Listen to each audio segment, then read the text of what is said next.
U.S. Foods proudly presents another edition of Offset with Kinger and the Big Man alongside Jake Caulfield, who is the big man, and our guest, Stephen Brault. I'm Rob King. Thanks for being with us. Want to thank U.S. Foods for sponsoring us. Want to thank One Team Media for their production, and want to thank North Park Lounge for hosting us. And want to thank Stephen Brault, North Park Lounge in Cranberry, by the way, owned by our buddy Brad and Justin, having Stephen Brault with us. And you know Stephen from his time pitching, of course, with the Pirates, and also now, hopefully, you've seen him on Sportsnet Pittsburgh, doing the pre- and post-game shows, a little occasional play-by-play, maybe singing, all kinds of stuff. Yeah, you never know. So I wanted to ask you first, we're going to ask you a little bit about your background and your career. Growing up, San Diego, always baseball for you? Were there other sports, or was baseball always the one for you? I mean, I played every sport. Yeah, I played every sport that I could possibly play. I played soccer, football, basketball, and I just wasn't really all that good, at all the other ones. I never played hockey because that's not really a thing in San Diego very much. There's like one minor league team, the Goals, and they're just known for doing dollar beers on Fridays, or at least they used to. I don't know if they still do. But yeah, so I did everything, but baseball was always number one, no doubt. When it was baseball season, we were playing wiffle ball in the backyard, and then when I was old enough to play baseball, I played all the time. Yeah, any venue I could find that would let you play baseball, that was it. So I like asking this. Was your favorite team San Diego? Were you a Padres fan growing up? Oh yeah, big time. Okay, because Jay grew up in Philadelphia. You're not a Phillies fan, are you? No. I was always a Phillies fan. Oh, you were, okay. Being in Pittsburgh not so long, but if I was a Philly, when you grow up in the city you're in, I was a diehard Phillies fan. But not an Eagles fan. Not an Eagles fan. No, I was not an Eagles. No. Didn't like the Eagles. I was a Green Bay Packer fan, and the Steelers. Then being here, I've been here longer than any other place. So true diehard Steeler fan, but I'm always a Packer fan, and the Phillies. Yeah. Greg Luzinski, Willie Montanez, Larry Boa. I remember Willie Montanez with the Mets because I grew up in New York, right? And he always did the little thing. Right? Willie Montanez. We all loved Did you have a favorite player growing up? Yeah, I mean, the obvious one as a kid in the 90s was Tony Gwynn in San Diego. You had to love Tony Gwynn. You had to know everything about him. You hit like him. Everybody wanted to be him because he was the best, and there was no debate. But as I got older, I started to love Ken Griffey Jr. I wore my hat backwards one time at practice, and my dad just was like, "Turn that hat around right now. What are you doing?"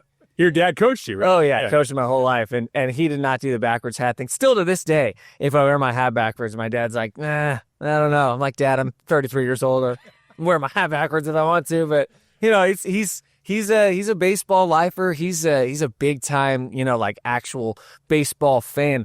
He spent his Father's Day umpiring a Little League game. So that's my dad for you. He told me the story. He had to throw a coach out yesterday. Guy was yelling at the kids, dude. Unbelievable.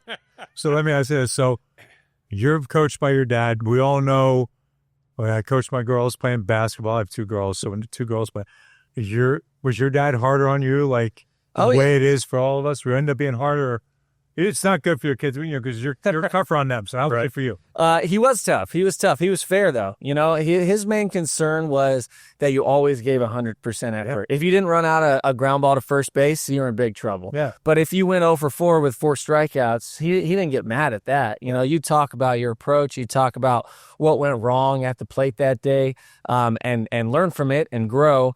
But he wouldn't be mad about that. He'd be mad if you Cadillac a fly ball in the outfield. It didn't get underneath, didn't come in. It's what he used to call me when I was a kid. He called me Cadillac when I was a kid because I did that a little bit too much, I guess. But I think I got over that moniker, so that's good. So you're also go ahead. No, I was going to say one thing. So we all grew up when we play. You end up pitching, but we play all different positions, right? It makes you're such a well-rounded athlete, but. When did you know it was just going to be the pitching, Rob, unless I'm jumping the gun? No, go ahead. When did you feel like, hey, pitching is going to be the way I'm going to go versus being in the field or whatever it might be? I didn't know until my junior year of college. So I played both sides. I played offense and pitching up through college. I went to a small Division II school in Denver called Regis University. And so I went there for a bunch of reasons, but one of them was that they were going to let me hit and pitch. Yeah. And as a freshman, that's something I wanted to start immediately. And my sophomore year, I actually barely pitched at all. I was much more focused as a hitter. And then my junior year, I started throwing harder, and pitching became more in the forefront. And that's the only thing I ever got scouted for. I never got scouted as an outfielder. Did they want to back you away from when you started to be able to throw the ball hard? Did they want to specialize you then, or take you up? Good. No, this is Division II baseball. We needed all the offense we could get. I wasn't a bad hitter, so it was really fun. I thought when I got drafted as a pitcher only, I was going to be miserable because hitting is my favorite part of baseball.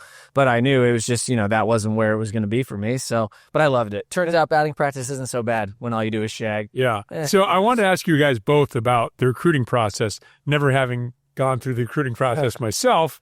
What was it like, the recruiting process for you? And Jay, I'm going to get because Jay, I don't know because Jay was a football player and a hockey player, so that'll be interesting. But what was the recruiting process like for you? So I never got scouted in high school, as far as I know, professionally. And then when I went to college, it was a Division II school, so I didn't think I was going to get drafted. You're in Denver. It's not really a baseball mecca in any way. But when I was out there, my freshman, sophomore year, I never talked to any scouts or anything. I went and played in the summer out in the Northwoods League in Minnesota, which is like a high-level Division I, Division II players that go play out there. And that was the first time I had ever kind of seen professional scouts. And then after my sophomore year, I started throwing a little bit harder, like I said. And junior year, I threw a start against a guy from the best team in our division, and he had one scout there to see him. And I struck out like 15 guys or something like that through a complete game. And then the next game, there were 2 scouts there to see me, and I struck out 16 guys. And then the next game, there were 20 scouts there, and it just took off from there. So it happened for me like unbelievably quickly, from nothing ever talking to a professional scout to all of a sudden, there's tons of scouts there to watch me play out of nowhere. It was really cool, but it happened very, very fast. This is while you're in college. Yeah, my junior year of college, after I would say my 3rd or 4th start is when scouts started showing up. Yeah, Jay, you have an interesting story. Jay has an interesting story about football. We could dive into that more, but just the high school recruiting process, what was that like for you? And because you had 2 lanes you could go by. Yeah, so we're different. I'll make it quick. High school really didn't happen in high school because I stopped playing football and went in to play hockey. So to this day, whenever my dad, I was a football player. Yeah. But there wasn't much hockey in Philly, so I started playing hockey, stopped playing football, and that wasn't, if you're thinking about an athlete, it wasn't the right move you would want your kid to do. Mm-hmm. But I did it that way, ended up going to play hockey in Hibbing, Minnesota.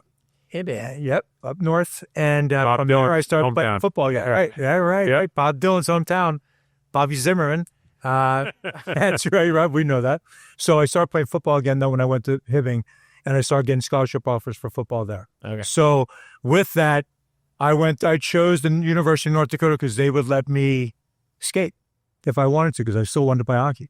And North Dakota was a Division I program. So that's how it went for me from college. It's trying to give you a Reader's Digest version, but not really high school because I kind of flipped sports. But when I went to junior college, I got offers for football, and that's what I took. So North Dakota is where my thing ramped up as far as college goes. Yeah, you missed the football draft. You would have been drafted in football because of your injuries. So then you're a free agent in hockey, correct? Right. So what happened then? So when I was in North Dakota playing football, they let me come out. They did let me skate, which I don't believe would happen today, right? So Division I program, University of North Dakota was outstanding with me. They let me come out and skate. But football was going so well for me that's what I stayed on. I didn't skate again for 2 more years while I was there. Then I got hurt in football. And when I got hurt, I didn't pass any NFL combine physicals or anything like that, but I did go to the Mayo Clinic and got clearance to play hockey at the University of North Dakota. And I played 1 college game and skated with all the pro players there in the summertime. And I got into a camp because the guys I skated with, when they went back to training camp, they told their general managers about me, and one of them was Craig Patrick in New York. And I flew out for a free agent trial in New York after 1 summer of skating all those guys, and that's how I got into the game. So much different. By the way, his 1 college game was against a future teammate and good friend of his, John Cohen. I was talking to John Cohen about that, and they said just before they're about to head out on the ice, they said, by the way, they got a guy playing his first game. He's 6'5", 250. Go get him, guys. They're like, what? Well, how's our what? So, Stephen, you would love Philly. He was just in town. We're going to have him on with us one of these times. Great guy, but it was against BU and Boston University. It was a great experience. I thought that would be the end of it was amazing because out in North Dakota, it's such a big, big thing. Hockey is the program, and to play a game there was outstanding, but it just grew and went to a little bit different, but against John Cole. Okay. So, Stephen, 11th round draft pick. Now, that was an overslot draft spot for years. I don't know if you got overslot money in the 11th round. Okay, sorry about Definitely that. not. So, did you know you were going to be drafted, and what was draft day like for you? Yeah. It was a little different. The draft is a little different now. Now they got one round, and they got a couple rounds, and they made it a 3-day affair. So it was a 3-day affair when I got drafted. You're not that old. And I'm not. Hey, you're 33. You already said that. But it was. So I knew I was going to get drafted. we were in the playoffs for college, and we were at a hotel, and there was scouts there that I was meeting, with down in the lobby, talking to, and a White Sox scout said to me, "Hey, God forbid you get taken in the 15th round. Would you take it?" And that's when it clicked in my brain, like, oh, he thinks that I'm gonna get drafted. It's just about where. And so, I said something along the lines of like, yeah, probably. But in my head, I was like, holy yeah, I'm gonna take whatever you give me. I'm gonna go play baseball, But I try to keep it very cool. And but then as it went on, you don't have the same thing as it is now exactly. I knew I wasn't going to get drafted the first day. So, I wasn't worried about going in the first round or there wasn't anything like that. The second day I did get called by the Mariners and the Yankees, possibilities of going in the 5th and 6th round, but they both wanted me to take even less money than I did take. So for me, it was, I was just like, I might as well just wait and see kind of what happens. And the Orioles took me in the 11th round. That was the first round of the third day. Is the 11th round, and I was in Minnesota. My brother Philip and my dad were with me at our host family's house for summer ball, and I plugged in my computer to the TV, like the HDMI port, because the third day isn't on TV, it's on computer. And as soon as I plugged it in, the Orioles took me in, I think it was like the 13th or the 6th pick or something like that. So I literally just plugged my computer in, sat back, and nobody called me. So I just and with the 11th round, the Orioles select Stephen Brault. And I was like, that's me. I'm pretty sure there's not another Stephen Brault at Regis University. And there was like a 2-man panel or whatever. And one of the guys goes, yeah, I don't really know who that is. I think I'm going to have to look that up. It's fine. And so, then it was just after that, it was just kind of waiting. I knew I was going to go. It didn't matter what happened after that, but I got to celebrate with my host family and my dad and my brother, and it was great. It was super fun. I flew out the next day to Florida for meet up with my new Orioles teammates. That's very cool. Yeah. So, obviously you got traded then subsequently to the Pirates. I wanted to ask you, Roberto Clemente is everywhere in the Pirates organization. It permeates your organization when you're a young player in the minor leagues. Was there anybody like that in the Orioles? Was it Cal Ripken or anybody like that? Or is Roberto kind of a different thing with the Pirates? Roberto's a different thing. They talk about the Cal Ripkins, and I mean, there is history around the Orioles. Brooke Robinson, Jim Palmer. Right. Their numbers are up, their jerseys, whatever, but it's not the same. It's not the same. Roberto Clemente is revered in Pittsburgh in a different way. He's much more similar to the way Tony Gwynn is revered in San Diego than really anybody I noticed with the Orioles would be. Were there different philosophies in coaching between the Orioles and the Pirates? Were they significant? Yeah, when I was with the Orioles, it was all the main difference was they loved long toss. The Orioles would want you on the day that you started, go out to 300, 320 feet, make sure that you get your arm, your whole body moving forward and throwing the ball up at an angle and all this stuff they wanted you to do. And then I got to the Pirates, and the first day that I played catch, they said, we don't go any further than 120 feet.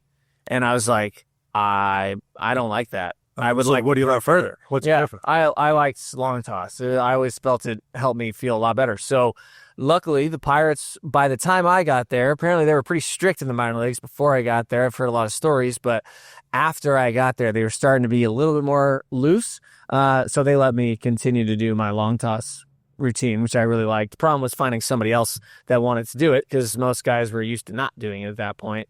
But other than that, the other main thing was I felt appreciated in the Pirates organization. But the Orioles, there's nothing wrong with it. I just kind of felt more like a number. When I got to the Pirates, I felt more personal. I met Clint Hurdle the first day I was there, and I was in low A, high A at the time, so I didn't expect to get that kind of treatment. And it made me feel good. It made me feel special, and I knew that I was going to love the Pirates. Clint was very hands-on. He was. When it came to going down and being at mini camps and different things, he was always there. Oh, yeah. He was the first person who introduced himself to me when I got there. Clint Hurdle met my dad and I, and still, I still talk to him to this day plenty. He is a big supporter of actually getting to know your guys, and he lived it, Okay, I got one. No, yeah, please. About the training. If you wanted to do long toss with the Pirates or your own kind of program, would they allow you, or was it pretty structured that they didn't want you to veer or get away from what they expect you to be doing? Can you add in your own type of exercise to make you the better pitcher that you wanted to be? There was customizing of things, but they were pretty strict about specific things. They wouldn't want you to throw too much certain days. They wouldn't want you to run too much certain days, work out in a certain way. But the Orioles at the time were all about Olympic lifting. So when I was with the Orioles, we were doing cleans, we were doing full on deadlift, max out squat, all that stuff. Your staff. Yeah, and you get to the Pirates, and it's much more. There's much more baseball oriented workouts, lighter weight, more mobility stuff. So it was a learning process, definitely a change. But as things went, honestly, the truth is, if you were doing well, they'd let you do your thing. That's the truth. They didn't want to change a program if it worked for you and it worked out on the field. Yeah. But if you weren't performing and you were doing your own thing, they would definitely reel you in. Yeah. So both you guys called up to your respective sports. Steven, let's get your story first. Look, there's the manager calls you in and you think you're going to get demoted or whatever, and they make it clever. How did you find out you're going to the major leagues? Who told you? So I had just come back from 8 weeks of injury because of a hamstring strain. And I had done 2 rehab assignments in AAA, and I had absolutely no thought in my head that I was going to get brought up. And we had a game in Toledo. I threw 3 innings or something like that. And then after the game, our manager, Dean Trainer, took us all into the clubhouse. And when he made everybody stay after the game, that's when you knew somebody was getting called up. And he just walks in the clubhouse and just goes, well, I don't know why they would possibly want it, but apparently they want Steven to go up to the big leagues. So, and it was it was such a surprise to me. And I ended up starting 3 days later in St. Louis. Right. So I was coming back from injury and ended up starting on short rest. In my first start back off the IL, or at the time the DL, was in the big leagues. It was my major league debut, and I was terrified. And but it worked out pretty well. It went great. St. Louis was close enough to Indianapolis that we drive, so I went back to Indy. You get a car, they drive you to the stadium and drop you off at the front gate and basically say, somebody will come get you or something, and you just have your bag. You feel like a little kid again, first day of school, It's the best feeling. But going to St. Louis was great. They were really nice. I hung out in the hotel for a day, and then there it was. I forgot my glove, so I had to use Jeff Locke's glove for my major league debut. So I was a little bit nervous. But you knew you were going to start, right? You weren't a reliever, so you were still a starter at that point. So you knew, okay, I'm going to start. As opposed to a reliever, you never know when you don't get in. Yeah, I knew for 100% facts which day I was going to pitch, which is nice because I got to have 17 of my closest family and friends fly out to St. Louis for that first start. So, yeah, it's nice as a starter. You don't really have to worry about maybe he won't play because they're like, hey, you're starting this day. It's just going to be up in the big leagues. What was your call-up story? I was in Flint, Michigan, playing with Rick Dudley, was a coach who's part of the Florida Panthers right now. So he was my coach in Flint. He's in the International League and in the IHL. And played a game, and next thing I know, he came in, got me, just came in the locker room, a little different than Steve, but came up and told me, he said, hey, they're bringing you back up to New York. Because I went from New Haven. At the time, there was the NHL, the American Hockey League, and the International Hockey League. So it's 3 different levels. And you could go one more down.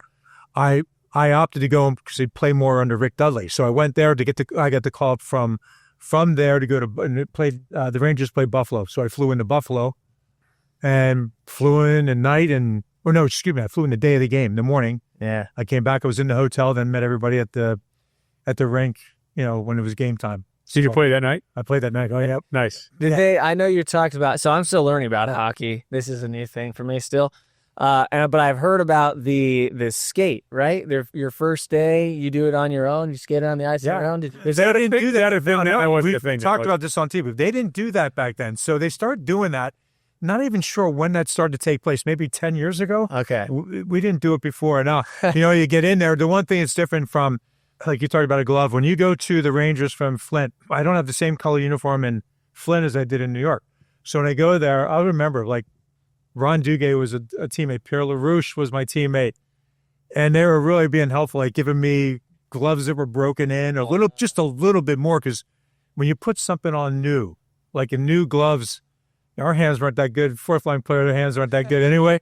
So now, if you go out there, I remember getting in there, and we didn't do that skate, but they made it well known that this is his first game and what it was like. And for me, I can imagine. I would love to hear you talk about when you walk out on the mountain. But I know when you go through a tunnel and you step on the ice, and I'm in Buffalo, and all of a sudden you go from 5,000 fans watching you walk into 20. Yeah, and the buzz and the way it is, and Buffalo straight up and down, and it was a great experience. So my first game was Buffalo. Yeah, I mean that's a similar experience. My going to St. Louis, it was July 5th. There were 45,000 people there, and it was an ESPN game too, so I knew it was gonna be nationally broadcast. So it was funny because when you walk out on the field, there's two things I remember. One is that St. Louis is very red, because everybody in the stadium wears red. All the seats are red. It's just so red. And also in baseball, I don't know I wonder if this is the same in hockey, because in baseball, when you get to the big leagues, the area behind the catcher and then all the fans' stands going back behind home plate it gives you the optical illusion that you're further away from the catcher. Because in the minor leagues, everything is really close. Yeah. And even the fans going back, it's really close, and then there's a wall and it goes up. So in the big leagues in St. Louis, there's like 60 rows until it goes up to the second level. And so you stand on the mound, it's like that mound looks like it's 120 feet away. And it does it. Did hockey? Here's what it was in hockey. I know what you're saying too. If I was a goaltender in hockey, if you're the goaltender world, because your pucks are flying at you 100 miles an hour, whatever it is, and if they get up into the fan base, like different colors and getting lost in it. The one thing I know when I went to Buffalo, ironically being the first game, not all the rinks were the same dimension. Weird. For example, Boston, you had the same dimension from blue line to goal line, but the neutral zone could be tighter. Or from the goal line to the boards behind were smaller. And then you realize, okay, I'm in the NHL right now. This is a little bit of a smaller rink. And the time was like, if I'm touching a puck, somebody's on me that quick. And then the neutral zone in Boston was the same. But for Buffalo, the one thing I knew when I started skating around, and I remember that feeling too. I'm like, I'm skating around here. I'm in an NHL game where literally, not long ago, I was on a football field. I mean, skating around. That's a good point. And then guys are chirping you, or you're getting on you from the other team. But I remember how short it was in the corner. Like I went, that'll make battles be real. They come up quicker. And neutral zones in Boston. So that's one thing. Well, baseball is the same way. You don't have the same dimensions from the outfield. Right. So it's all different. Yeah. So if you're an outfielder, it might be a little bit different. But for me as a player, the rink size, that was different. And by the way, you said hands, fourth line, and you see him on the golf course. Unbelievable hands. Yes, right. That's right. So I would ask. So probably it's similar in hockey, where you think you have a guy lined up. Maybe you'd have him lined up in the IHL, and maybe he spins away and you're catching board. Was it the same thing for you, where maybe you threw a back foot slide and you're like, yeah, baby, and all of a sudden you're like, whoa, yeah, I didn't expect that to be hit. Well, so the first pitch, I could have thrown it into the dugout and I wouldn't have been surprised. I couldn't feel my body, like it was full on muscle memory. First pitch that I threw, and I somehow threw a fastball right down the middle for strike one, and I was like, okay, all right, I can do this. Runner got on first, and it was it was Matt Holliday. It was the third batter I faced. Runner on first, 1 out in St. Louis. And, everybody goes crazy because they love Matt Holliday in St. Louis, obviously. And he hit a ball 100-something miles an hour before we had exit velocities off the bat, right to the first baseman, grab, step on first base, double play, out of the inning. And I was like, yes, baseball is still baseball. You can still get out of it. But that moment for me was when I got a hit. My first at bat, I got a single up the middle off of Mike Leake, and that was the moment that I was really like, wow, I can hit a big league pitcher. That's pretty cool. Yeah. So there's that feeling of belonging. I don't know how you felt, but it takes a while. But then there are certain moments that it's like, oh, okay, this is the same game. It's just everybody here's a little bit better. Yeah. Yeah. That was kind of in the minors versus the NHL.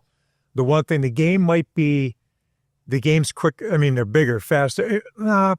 It's quick. They're on you, and it's. But the one thing about the NHL, if the puck comes up the wall to me on the right, I'm a right wing. I was playing right wing. Yeah. If I get a pass on the right wing and I'm looking for support, my centerman was always right there. Like where if you might be in the minors and guys are trying to put on a show to get, you might not have the same support. So I remember you got hit quicker, but I had support there that was always there. I had my outs, and I think it was wild. But I do agree one thing, Stephen. I remember when you really feel you got to get a hit right away. You got to get whatever your role was for that team. When you accomplish that, when you got that done, that's when you felt like, right, okay, I can do that here. Or so that was a big thing. So if you're a physical player, get in the body, make a hit right away, then it gets you into the game. Like that's the way it all Hockey's so cool. Yeah, I need to get in there and hit somebody so that I feel like I belong, dude. I love hockey. It's good. Football's the same way. Yeah, it is. Oh, yeah. And by the way, to your point about guys being where they're supposed to be, I can't remember. I watched a lot of minor league hockey in my day in Utica and then Syracuse. Called some games when I was in Syracuse, but I can't remember which one because they blur now because it was a while ago. I saw a 3-on-none break. I've never seen that in the NHL. 3-on-none. They're just like skate because there were 3 guys and there was no defense. Oh gosh.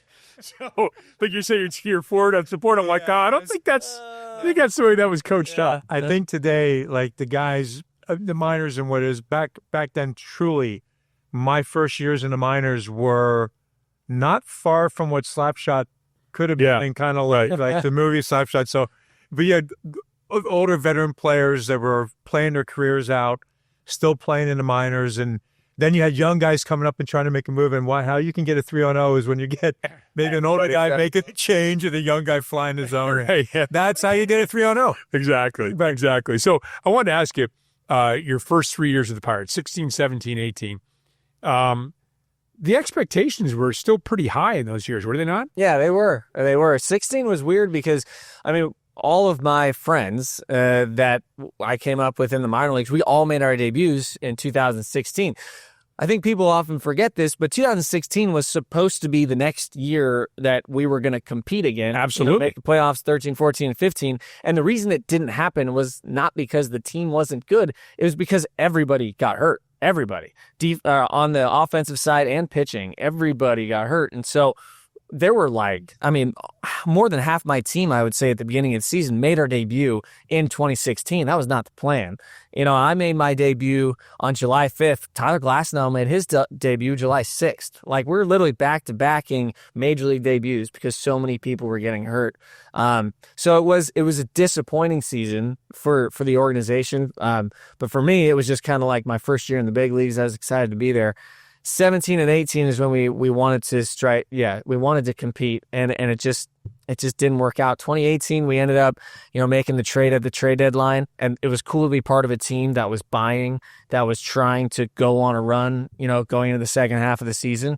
But we weren't able to hang. We went on some big losing, streak, not necessarily a streak, but bout in the second half of the season. By the end of the season, we ended up a game over 500 because we didn't play all 162. We ended up 81 and 80, but it was disappointing. It was a disappointing finish. And then, to be honest, after that, guys started to get sold off, and the vibe changed. Well, that was my next question. And in 16 and 17, people forget this, but the team was in wild card contention, not NL Central contention, through the first week of September. But you're a couple games out where if you got on a streak, you could have made the playoffs in 16 and 17. Yeah, I still remember two big swinging moments. One, we did have a team meeting. I believe it was 2017 that we did on September 1st about going out and getting this thing, because we were 2 games out of the wild cards, and we were only like 4 or 5 games out of the division at the time. And I just, something happened, man. I don't remember what it was. I don't know if it was the offense. I think it might have been the pitching that really started to struggle. But yeah, that was fun. It was fun to compete. It just didn't work out for us. But it was still cool to at least be a part of a team that was going for it. You know what I mean? I was going to say one thing. You mentioned about making deals or trying to make a few moves. I know what the locker room feels like when you don't make a push at the trade deadline. Yeah. Is it the same in the baseball locker room? If you see, like, Rob and I have had this conversation a lot. You go to a trade deadline in hockey is probably bigger than most sports because so many big deals have happened. But if you stay flat and don't do anything, it filters through the locker room. It did. It feels like because everything, as much as you want to say everything is about the players, things filter down, right? And so if the owner and GM decide that we're not going to go for it this year, there's a difference between we believe in our team, so we're staying put, and we don't want to, you're selling guys off. Yeah. And so that's always it's always a bummer when it happens, because you're like, well, now we got to like try to get together and still try to make push, but it's just more difficult. Yep. So this is part one with Stephen Brault. We have part two coming up. Much more to talk about, much more to get into. I want to thank again our sponsors, U.S. Foods, doing whatever it can to ensure that you make your goals and keep your customers coming back. I want to thank North Park Lounge here in Cranberry, our buddy Brad Dressen, and One Team Media who puts all this together for us. And, of course, we want to thank our guest, Stephen Brault, and for you for watching this edition of Offset with Kinger and the Big Man.